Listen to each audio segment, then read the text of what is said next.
네, 오늘의 전국 상황 최수영 정치평론가 박원석 전 국회의원과 짚어보겠습니다. 어서 오세요. 안녕하세요. 네, 오늘 서울고법이 지금 이재명 대통령의 파기환송심 기일 추후 지정을 결정했습니다. 그러면서 헌법 84조에 따른 조치라고 했는데 그렇다면 이재명 대통령의 임기 내에는 재판을 하지 않겠다는 거겠죠? 그런 추세가 된다고 봐야죠. 왜냐하면 다른 재판부는 밝히진 않았는데 다른 재판부의 어떤 이게 시범 사례가 돼서 다른 재판부도 아마 따르지 않을까 그런 생각이 듭니다. 그런데 과연 이런 부분들이 이제 개별 재판부의 판단을 통해서 이제 하도록 돼 있긴 한데 과연 지금 이게 그러면은 그 다른 재판부가 이거 여기에 대해서 거부할 것인가 상당히 좀 말하자면은 저도 이제 그런 가능성이 작다고 보는데 근데 우리 이제 이게 헌법 84조 논란이잖아요. 근데 저는 여기에 대해서 이제 우리 또 헌법 68조에는 이런 게 있습니다. 후임 대통령에 대한 후임자 선거에 대한 조항이 있는데 대통령이 거리된 때도는 대통령이 사망하거나 판결 기타의 사유로 그 자격을 상실할 때가 있어요. 그러니까 이 얘기 뭐냐면 이럴 가능성을 염두에 뒀다는 거죠. 대통령도 취임 전에 어떤 재판을 받거나 기소가 돼서 진행 중인 사안이 있으면은 그 사안에 따라서 직위를 상실할 수도 있으니까 헌법 68조에 이 조항을 넣어놨는데 헌법 84조만을 가지고 이 소출한 것을 해석해서 하는 건데 어쨌든 전 법원이 판결했기 때문에 판단했기 때문에 저도 여기 대해서 존중을 해야 된다고 봅니다만은 다른 재판부까지 지금 굉장히 공범들 복잡하게 얽혀 있는 사안들이 많은데 그럼 이 부분은 또 어떻게 될지도 사실상 논란이어서 저는 서울고법의 판단은 존중합니다만은 이걸 다른 재판부에게까지 교범이라든가 사례로 해서 강요하거나 혹은 지금 민주당이 얘기하는 것처럼 뭐 당연한 것 아니냐라는 식의 이렇게 압박으로 비칠 수 있는 그런 좀 언행들은 삼가해주고 개별 재판부의 재량으로 좀 열어두는 게 좋겠다는 생각입니다. 다른 재판부도 비슷한 결정을 내릴까요? 지켜봐야 되겠습니다만 헌법 84조에 대한 헌법 84조 적용 여부에 대한 재판부의 해석이 하나 나온 거죠.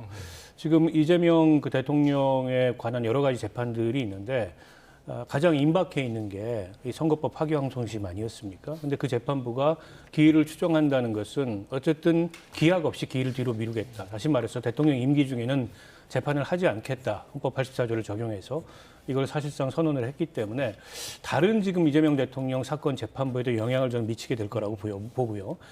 물론 이 서울고법에 이런 해석이 다른 재판부에 자동으로 적용되는 건 아닙니다. 각기 재판부마다 이 판단을 통해서 재판 진행 여부에 대해서 결정을 내릴 텐데 아마도 서울고법의 이런 결정이 참고가 돼서 저는 헌법 84조를 적용해서 재판들이 다 연기되지 않을까 이렇게 짐작을 하는데요. 물론 앞서 이제 야당에서는 이게 이제 재판부 별로 각기 별도의 판단을 하기 때문에 오늘 서울고법의 결정이 모든 재판에 영향을 미친다고 볼 수 없다. 또 정치적으로 이거를 강요하지 말아라. 뭐 이런 식의 비판적인 논평을 했고 민주당에서는 그렇기 때문이라도 형사소송법 306조를 개정을 해서 아예 부칙에 지금 대통령이 당선을 사유로 재판을 재판 출석을 정지하는 걸로 법을 바꾸겠다 이렇게 얘기를 하고 있거든요. 지켜봐야 되겠습니다만 저는 개인적으로 헌법 84조의 효력이 대통령 당선 이후에는 그 이전 진행 중인 재판에도 미친다고 생각을 합니다. 그래서 별도의 법 개정까지 필요할까 싶은데요. 왜냐하면 이게 이제 대통령 선거라는 거는 국민적으로 그런 리스크까지를 감안해서 일종의 이제 국민적 승인이 이루어지는 절차라고 볼 수 있거든요. 물론 이제 사법부가 독립적으로 이 헌법상의 독립된 권한을 가지고 재판합니다만 어쨌든 우리 헌법 해석에 있어서 가장 중요한 것은 주권자인 국민들의 의지이기도 하거든요. 그런 주권자인 국민의 의지가 총합돼서 대통령 선거 결과가 나온 거기 때문에 그걸 헌법에서 달리 해석한다는 것은 좀 어렵다고 보고요. 그런 점에서 별도의 법 개정이 필요하지는 않다고 생각됩니다만 이걸 가지고 어떤 시시비비나 이런 걸 만들지 않게 해서 확실하게 입법적으로 해결하겠다라는 게 민주당의 입장인 것 같습니다. 네, 말씀하신 대로 민주당 조승래 수석 대변인이 법원이 개별 재판부 판단에 맡기겠다는 태도라면 곤란하지 않겠나.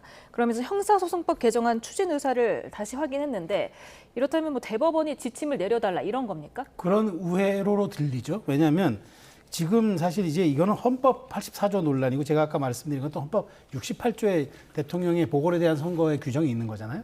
그럼 이거는 헌법을 개정하거나 헌법의 정확한 정신을 다시 한번 부여하는 게 맞는데 헌법의 하위 개념인 법률로서 이거를 제어하겠다는 생각이 저는 과연 이게 온당한 것인가 묻지 않을 수 없고요. 그러니까 민주당이 이게 여론에 대한 부담도 약간 있으니까 차라리 그러면 대법원이 지침을 좀 내려줘서 하급 법원에다가 아예 재판을 중지하거나 대통령 직무들을 다 마친 그 이후로 미루라고 이렇게 명시적으로 하기를 원하는 것 같은데 그러기에 또 대법원도 사실상 또 다른 선례를 남기기 때문에 헌법을 해석하는 문제이기 때문에 이 부분을 대법원이 왜 그 총대를 메고 이렇게 부담을 져야 하느냐 이런 또 부분들이 있어서 민주당 입장에서는 저는 형사법 개정 추진할 것 같아요. 그런데 과연 대통령 취임 60일과 대통령 취임 100일은 굉장히 중요한 시기인데 이 시기에 만일 이런 것들이 논란이 돼서 대통령 지지율에 또 영향이 미친다거나 혹은 또 야당의 공격의 빌미를 줘가지고 초반 국정 지지율의 허니문 효과라든가 이런 데에 대한 그 말하자면 실익을 누리지 못하면은 이재명 대통령 특히나 성과를 강조하고 실용을 중시하는 이재명 대통령 입장에서는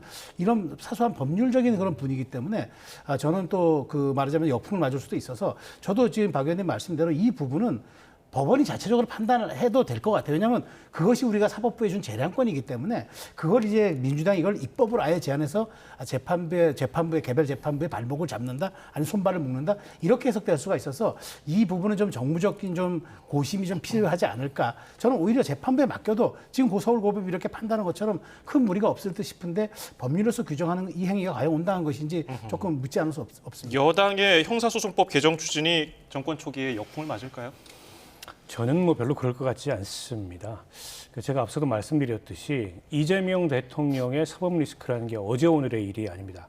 전 국민들이 재판을 받고 있는 걸 다 알고 있는 상황에서 대통령 선거가 치러졌고 또 압도적인 지지로 당선이 됐기 때문에 대통령이 당선되면 헌법 84조에 따라서 재판을 중지하는 게 맞다라는 게 저는 이제 국민적 총의라고 보이거든요.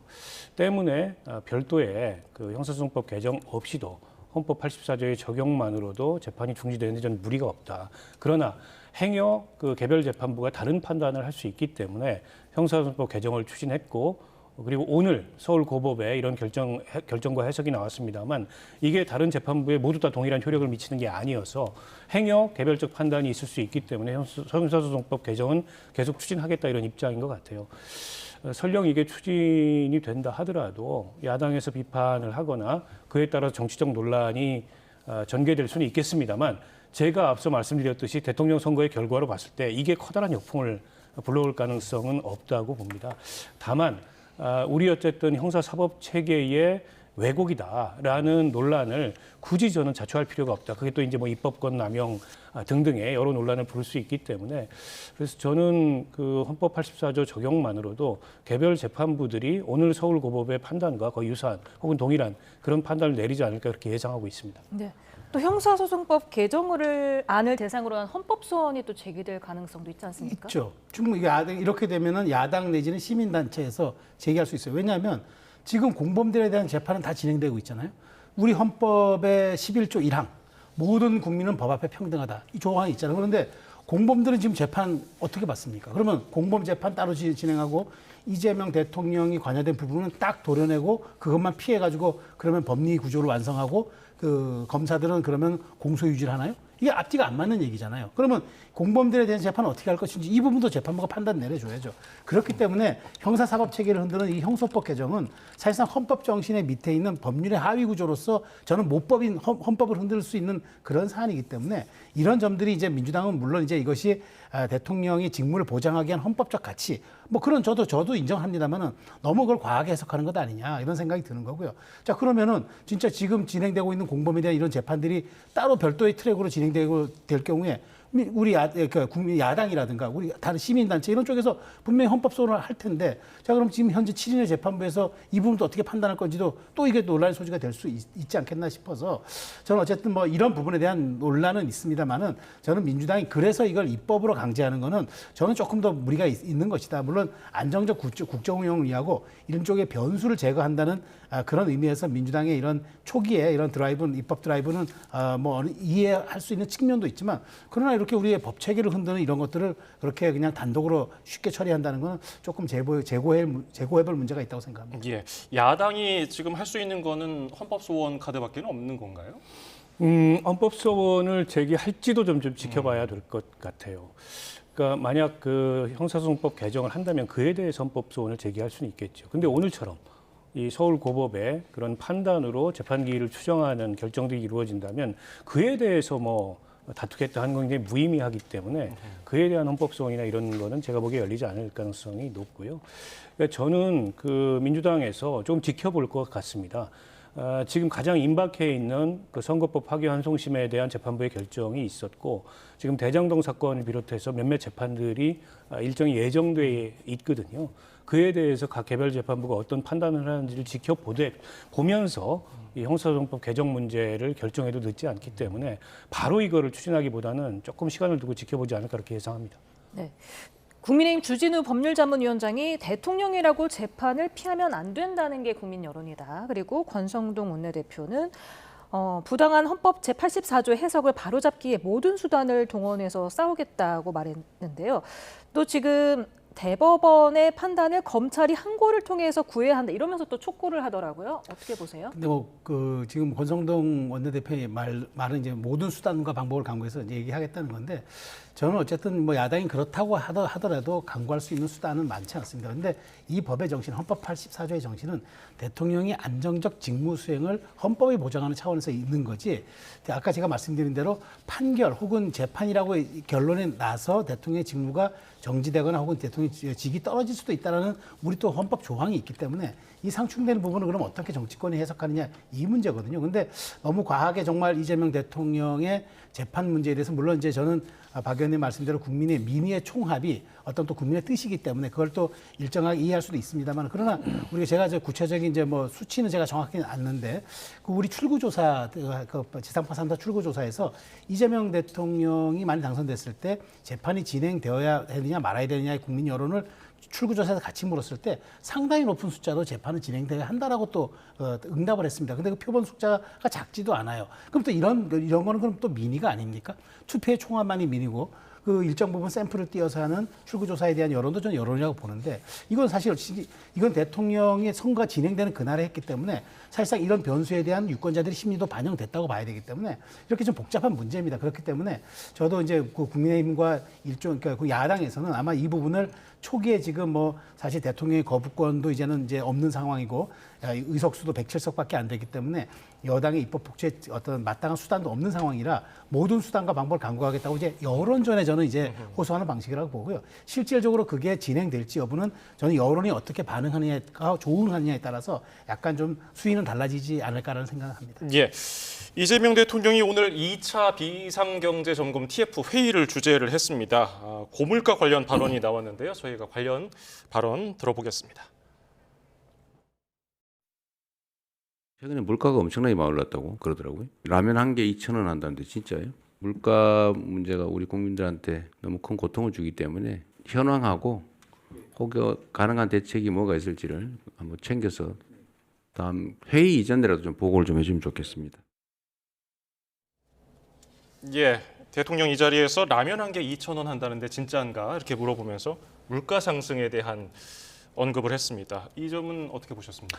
지금 무엇보다 시급한 국정의 현안은 경제 민생입니다. 그만큼 우리 대내외적인 경제 상황이나 여건이 매우 좋지 않고요. 또 이제 지금 미국발 이 관세 전쟁이라고 불리죠. 그 협상 기한도 임박해 있습니다. 그래서 현 정부가 무엇보다 이 경제 민생 대책에 우선순위를 두고 이 일을 해야 되는 것만은 좀 분명하고 이 대통령도 그에 대해서 충분히 인식하고 있고 오늘 이 회의에서 그 발언도 그 연장선에 전 있다고 보고요. 지금 이제 추경 편성이 가시권에 들어왔고 일단 30조 추경을 공약을 했습니다. 물론 이건 이제 정부 차원에서 추경 예산을 편성하고 또 국회에서 통과가 돼야 되기 때문에 공약했던 대로 30조 그대로 추경 그 예산이 이루어질지는 지켜봐야 되겠습니다만 어쨌든 지금 너무 상황이 안 좋기 때문에 이 경기 마중물 역할을 하기 위해서라도 정부의 적극적인 재정 대책이 필요한 게 사실이고요. 그리고 얼마 있다가 이제 대통령이 G7 회의에 지금 초청받아서 가지 않습니까?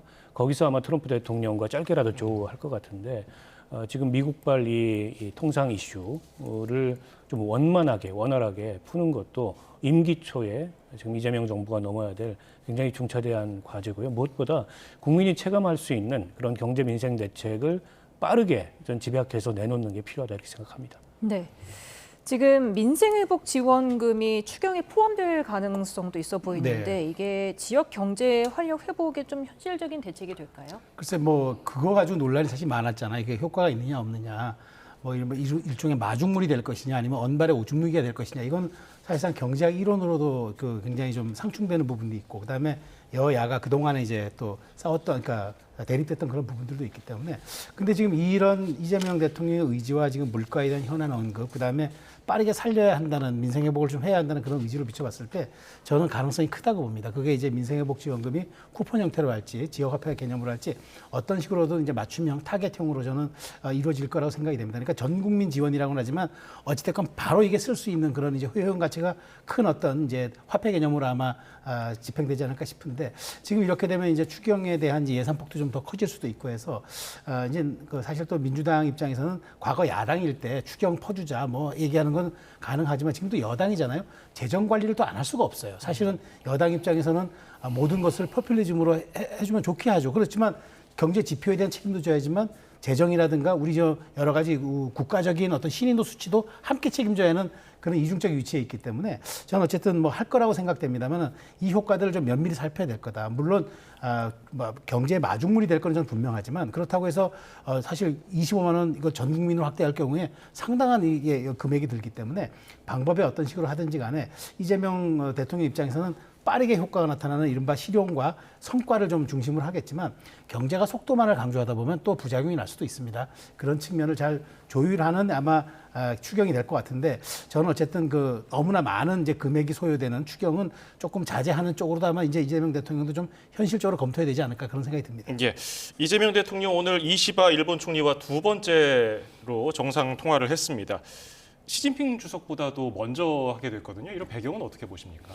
그 전통적으로 어쨌든 뭐 한미 관계 또 한일 관계가 우리 외교에 있어서 중심축 중에 하나였기 때문에 이제 그런 뭐 수순에 따라서 미국 트럼프 대통령과의 통화 또 일본 총리와의 이 통화가 이루어진 게 아닌가 싶고요.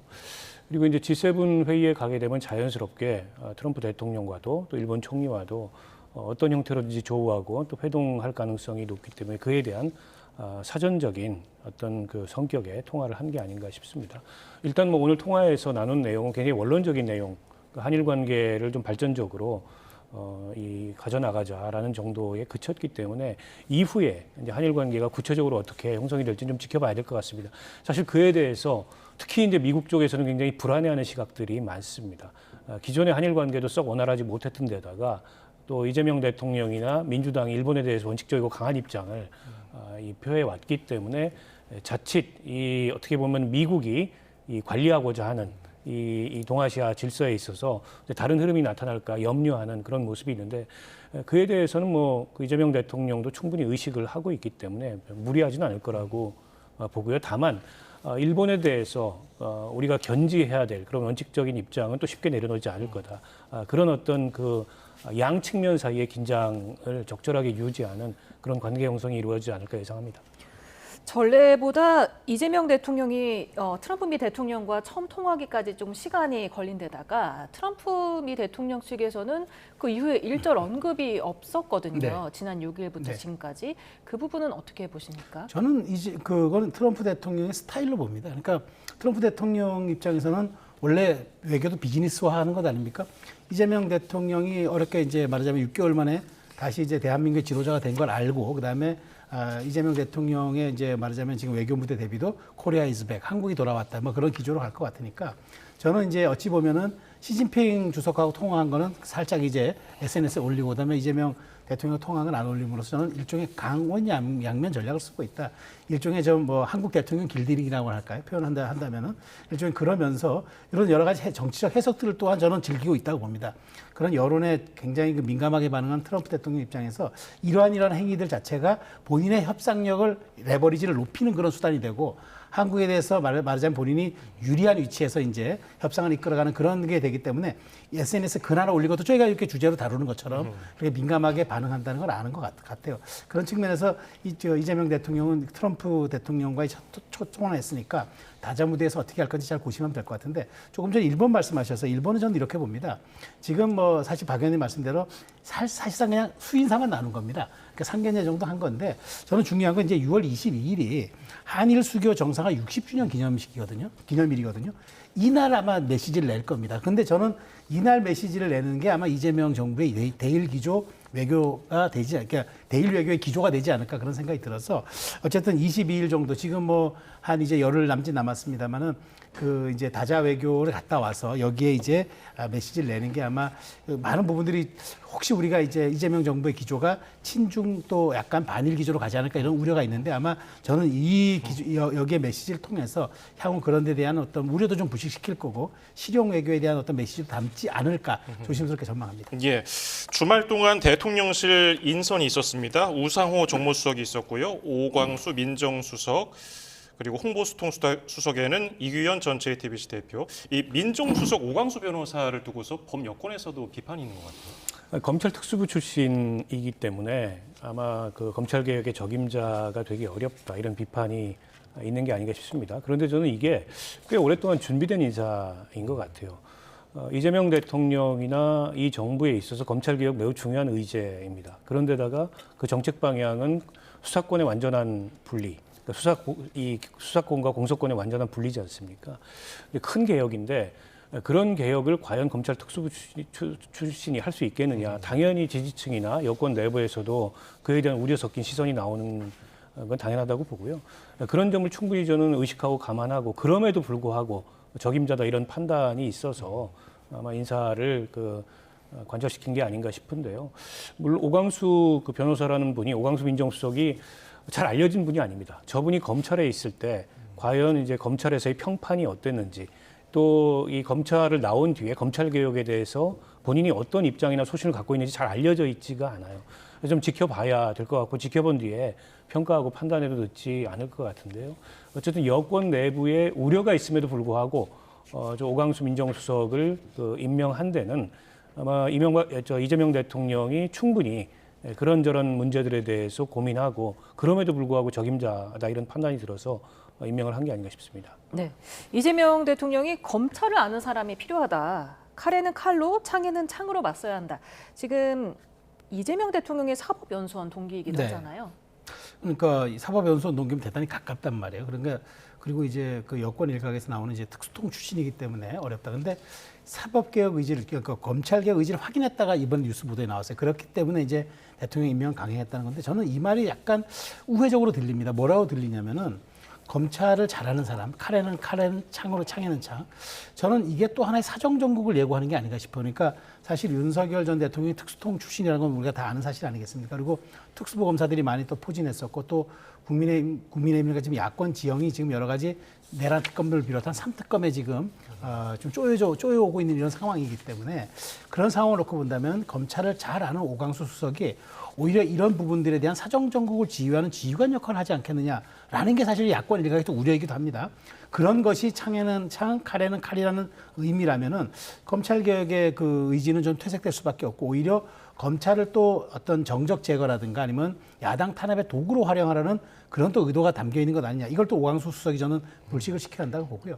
저는 그런 측면에서 사실상 지금 이재명 정부에서 신설된 사법제도 비서관이 오히려 저는 그 사법제도 개혁 전반에 관한 그런 역할을 하리라 보기 때문에 저는 오광수 수석을 둘러싸고 지금 여러 가지 논란이 나오는 거는 여권 내에서도 우려하지만 야권 내에서도 제가 지금 말씀드린 일부 우려가 있는 것도 맞아요. 왜냐하면 너무 사정을 잘 알기 때문에 오히려 그런 것들을 이용해서 사정 정국을 이끌어가는 또 그런 또 상황이 되지 않을까라는 우려가 있어서 오광수 수석은 양쪽으로부터 그런 걸 다 불식시켜야 돼요.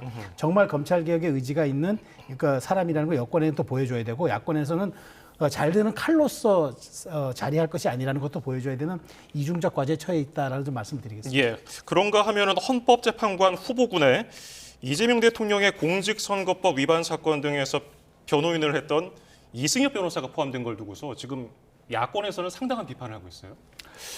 지금 헌법재판관이 대통령 임명목 두 자리가 공석이지 않습니까? 그런데 이제 최종 후보로 세 분의 후보자를 지명을 했어요. 아마 이건 이제 여론을 좀 살피겠다 이렇게 이제 후보자 세 분을 올려놓고 그런 의중이 담겨 있는 것 같고요. 이승엽 변호사 같은 판사 출신인데요.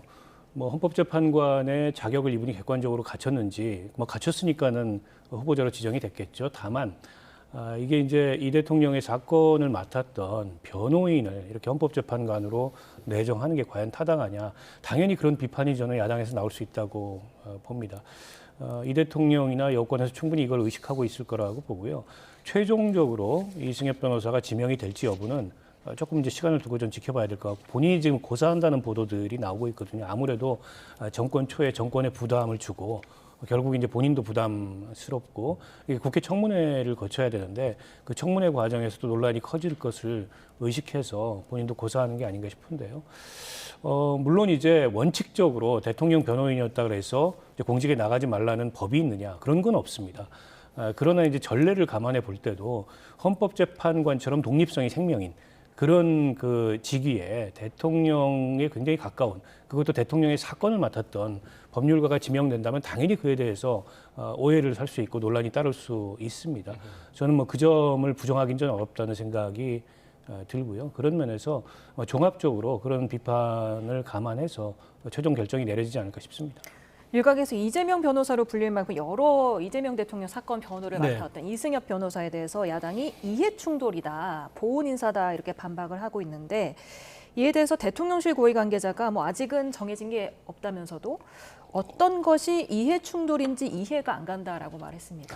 제가 이해가 안 되는데 자 그러면 예를 들어볼까요? 헌법재판관이 되셨어요. 됐는데 이제 이분이 대통령의 의중이 담긴 대통령도 지명했고 굉장히 논란 속에도 불구하고 헌법재판관에 지명돼서 청문까지 통과했다고 치면요.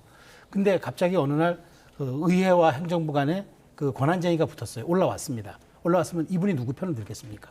당연히 행정부에 그 손을 들어줄 가능성이 높죠. 이런 게 이해 충돌입니다. 그러니까 헌법재판관이 객관성과 중립성의 자기 위치를 상실하는 경우가 그게 이해 충돌인 겁니다. 이해 충돌이 뭐 별거겠습니까? 지금 일각에서 민주당에서는 이런 얘기 합니다. 만일 이 대통령과 관련된 사안이 올라오면 제척하거나 회피하면 된다라고 하는데 제척하거나 회피하지 않는 깨끗한 인사가 주변에 없습니까? 그분을 시키면 논란도 없고 이런 걸로 인해서 국정에 대한 지지율이라든가 국정 동력이 조금 소진되지도 않을 텐데 왜 굳이 이분이어야 하는가? 저 설명이 안 된다는 거예요. 이런 것들이 국민적 관심에서 보면 이해 충돌이라는 겁니다. 그러니까 저는 대통령실의 그 해명이 너무 정말 나이브하게 좀 짝이 없다 이런 생각이 드는데요. 자, 생각해 보면 이렇습니다. 지금 원래 이렇게 관행적으로도 대통령이 대통령 몫에 이제 헌법재판관을 지명할 때 둘이면 2명 딱 지명해서 끝이었습니다. 그런데 이번에 3명을 놓고 보는 거는 제가 보기에 여론의 약간 반응을 보고 나서 강행하겠다 그런 의도가 담겨 있는 것 같아요. 그만큼 저는 이 부분에선 자신이 없다는 이야기입니다. 그래서 여론의 반향이 아주 거칠지 않으면은 임명하려는 거고 그다음에 여론의 반향이 아주 거세게 나오거나 이건 안 된다라고 오면은 아니 뭐 언제 우리가 임명했습니까? 뭐 후보군에 올랐을 뿐입니다. 라고 하면서 슬쩍 발을 빼려는 그런 의도인 것 같은데 어제 오늘 지금 기류가 상당히 심상치 않습니다. 이 부분은 이 대통령과 여권이 강행할 일이 아닙니다. 왜냐하면 인사에 대한 첫 시험대고 인사에 대한 첫 시험대에서 여기에 대해서 국민적 동의를 얻지 못하면 이재명 대통령이 이번에 과반에 육박하는 걸로 당선이 됐지만 과반이 넘는 국민의 지지가 없었기 때문에 그 지지에 불을 붙이는 계기가 될 수 있다는 거 명심했으면 좋겠습니다. 예. 민주당 원내대표 경선 얘기를 좀 해볼까요? 후보는 김병기 의원과 서영교 의원인데 이번에 독특한 점이 권리당원 투표 20%가 반영되기 때문에 원내대표는 이제 의원들이 뽑는 거라서 이게 권리당원 투표 20%라는 게 의원 34명 표에 준한다고 하더라고요. 변수가 굉장히 커졌습니다. 예. 원래 이 정당에서 원내대표 선거가 당대표 선거보다 더 예측하기가 어렵다 그래요. 그만큼 의원들 개개인이 선택하는 거기 때문에 의원들 속마음을 알 수가 없거든요. 그런데 여기에 권리당원 그 투표가 20% 반영이 돼서 그게 전체 의원이 지금 민주당이 한 170여 명이 좀 넘는데 그 중에 한 34명 정도의 비중을 갖는 그런 이제 새로운 어떤 변수가 등장을 한 거거든요. 저는 그 변수가 어떻게 작용할지 모르겠어요. 지금으로서는 오리무중입니다. 결과는 좀 열어봐야 될 것 같고 그런데다가 지금 이게 이제 1대1 대결, 양자 대결이지 않습니까? 두 분 다 또 말하자면 이재명 대통령과 가까웠던 친명이었고 이재명 대통령이 대표 시절에 그 지도부에 포함됐던 분들이에요.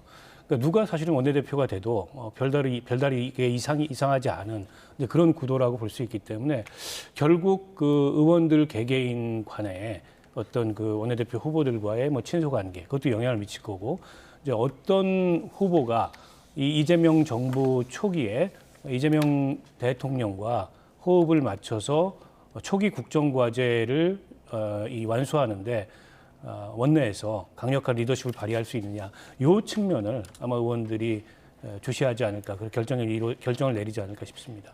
네, 민주당은 지금 뭐 원내대표도 새로 뽑아야 하지만 당대표도 새로 뽑아야 하지 않겠습니까? 그렇죠. 차기 당대표는 누가 될까요?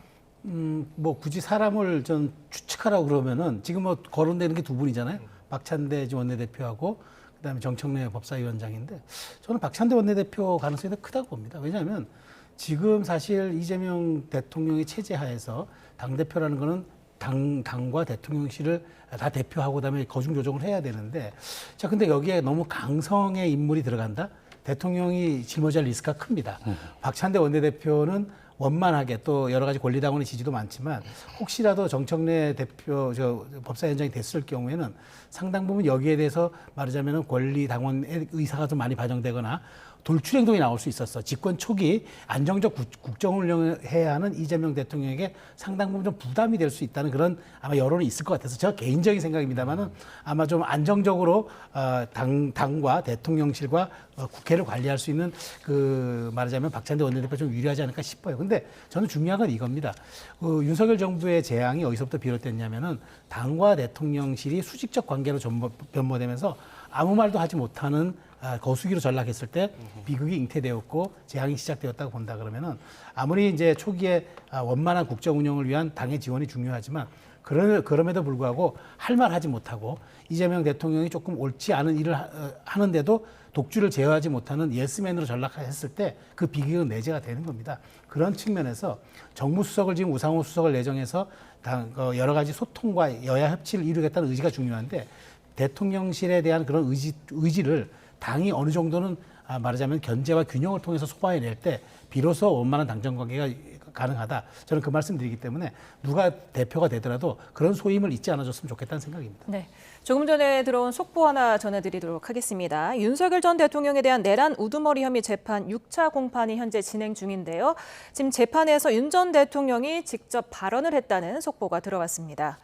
예, 헌법재판관이 현실에 대해서 오해하는 부분이 있다면서 군에서 상부를 대통령이라고 하는 건 명백한 거짓이다. 이렇게 밝혔다는 내용이 들어왔습니다.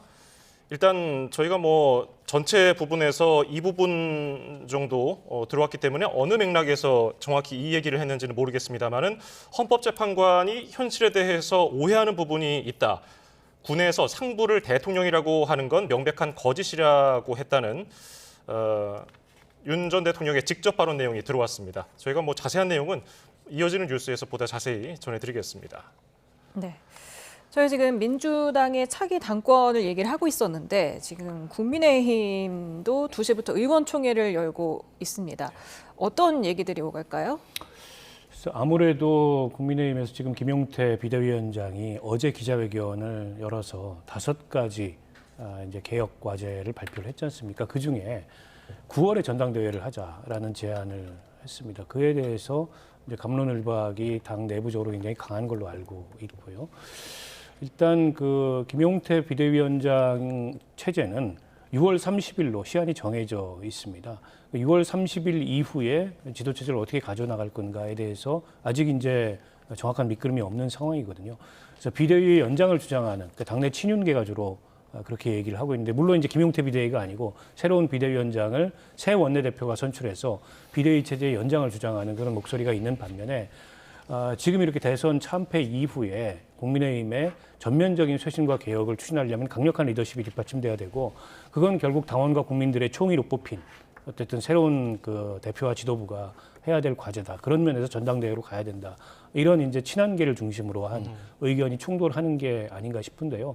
어떤 결정이 내려질지 지켜봐야 알겠습니다만 국민의힘의 지금 정확한 상태를 보면 대선 이후에 이 대선 패배의 원인에 대해서 정말 그 성찰하고 그리고 어떤 반성하고 그리고 혁신하겠다는 의지가 잘 보이지 않는 서로 책임을 미루고 서로 어떻게 보면 기득권을 유지하려고 하는 그런 자중질환의 모습이 계속되고 있는 것 같아서 아마 지지층들 사이에서도 그런 상황에 대한 이제 상당한 비판이나 불신이 커지지 않을까 싶습니다. 예, 김용태 비대위원장이 대통령 탄핵 반대 당론 무효화에는 이것에 대해서 탄핵 찬반으로 분란을 일으키면은 해당 행위로 간주하겠다고 이렇게 강력하게 얘기하기도 했는데 김용태 비대위원장의 이런 개혁 방안들이 힘을 받을까요?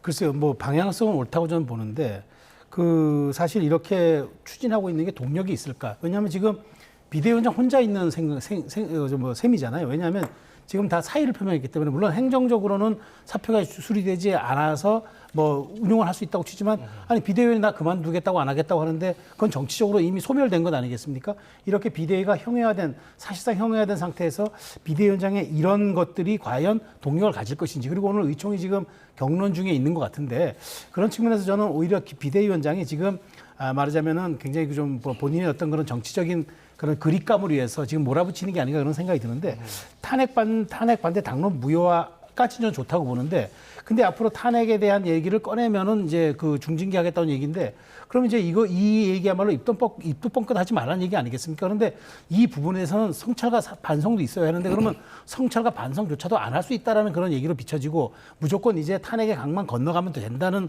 걸로 편의주의적으로 비춰지기 때문에 저는 오히려 토론과 어떤 건강한 어떤 말하자면 치열한 논쟁을 통해서 이런 부분들을 건너가고 거리두기를 통해서 다시 국민의힘이 새롭게 좀 태어나야 되는데 이런 부분들을 좀 조급하게 그 말하자면 이것도 의총을 하루 앞두고 비대위원장이 일요일 날을 통해서 이렇게 강력한 쇄신책들을 낸 것은 사실상 어떤 그 동의를 받고 혹은 어떤 컨센서스 속에서 했다기보다는 본인이 뭔가 지금 이 상황을 돌파해내고 이달 말까지로 돼 있는 본인의 비대위원장 직위를 혹시라도 당원 단계를 통해서 또 6개월 연장할 수 있기 때문에 그런 것까지를 염두에 두고 선제적인 조치를 한 게 아닌가 싶어서 어쨌든 이 부분은 의총 과정에서 오늘 굉장히 경론이 있을 것이고 앞으로 당의 총의를 모으는 과정에서도 상당 부분 좀 논란이 될 것 같다는 생각이 듭니다. 네, 일단 정해진 건 16일 오후 2시에 새 원내대표를 선출하는 거 아니겠습니까? 후보 등록은 14일 토요일 하루 동안 받기로 했는데 누가 될 것으로 보십니까? 글쎄요, 뭐 한마평에 오르는 분들이 여러 분 있습니다만 어쨌든 뭐 최종적인 결과는 마찬가지로 결과를 좀 봐야 알 것 같고요. 다만 이제 그 국민의힘 내부에 이런저런 예상들이 있습니다. 그 중에도 기존의 이제 다수이고 또 기득권이라고 할 수 있는 친윤 이 원내 지도부가 연장되지 않겠냐 이런 관측도 있고요. 이번만큼은 의원들도 좀 다른 선택을 하지 않겠냐 이런 관측도 있는데 일단 그 대선 패배의 책임이 큰 그런 어떤 그 당의 구기득권 세력들은 좀 자중하는 게 맞는 것 같은데 그런 모습을 좀 보이지 않는 것 같습니다. 여전히 이제 친윤 그 기득권이 중심이 돼서 원내대표를 다시 선출하고 그 원내대표가 구성하는 비대위 체제로 어쨌든 대선 이후에 지도체제를 가져가자 이런 생각들을 하고 있는 것 같아서 그에 대해서 당내 여러 가지 지금 비판들이 나오고 있는 것 같은데 16일 날 어떤 그 원내대표 또 누가 원내대표로 선출되느냐에 따라서 향후에 국민의힘의 쇄신과 개혁의 방향이 좀 정해지지 않을까 싶습니다. 예, 이 얘기도 짧게 다뤄보죠. 이준석 개혁신당 의원이 후보 시절에 TV토론 발언이 문제가 됐는데 제명 청원이 44만 명을 넘어서고 있습니다. 이건 어떻게 보십니까? 네, 뭐 제가 보기에 특정한 어떤 집단의 무리가 좀 있는 것 같아요. 왜냐하면 이렇게 44만 명, 뭐 금방 이제 50만 명 돌파할 것 같은데 이건 제가 보기에 좀 여론전 치고 과하다는 생각이 듭니다. 이준석 후보는 그 발언에 대한 어떤 정치적 책임을 이번 대선에서 졌습니다. 그 발언 대단히 부적절했고 해서는 안 될 말이었고 본인이 앞으로 정치적인 행보를 하는데 아마 두고두고 발목을 잡을 겁니다. 이거는 이준석 의원이 오롯이 자신의 정치 일정을 통해서 정치적 생애를 통해서 책임져야 될 부분입니다. 이걸 가지고 의원직 제명을 시켜서 말하자면 의원직 박탈을 하겠다? 저는 이건 대의민주주의에 대한 훼손이고 그다음에 그것이 이제 윤리위원회에 간다거나 윤리위원회에서 어느 정도의 품위 유지에 대한 징계를 한다거나 이건 가능하지만 이거를 통해서 지역구민의 선출을 받은 한 의원의 생명을 정치적 생명을 끊는다? 좀 과하다는 생각이 들고요. 이준석 의원은 이번에 대선에 대한 선거 결과로 본인의 여기에 대한 충분한 대가를 치렀다고 보고 앞으로 본인이 성찰과 반성을 통해서 더욱 정치적 자산으로 쌓는 계기가 돼야지 이걸 외부의 힘으로 강제화시켜서 의원직 배지를 떼게 하겠다. 이건 좀 과하다고 보고 정치의 복원도 저는 이런 부분에서 시작돼야 된다고 생각합니다. 예, 오늘 말씀 여기서 줄이죠. 최수영 정치평론가 박원석 전 국회의원이었습니다. 두 분 감사합니다. 감사합니다.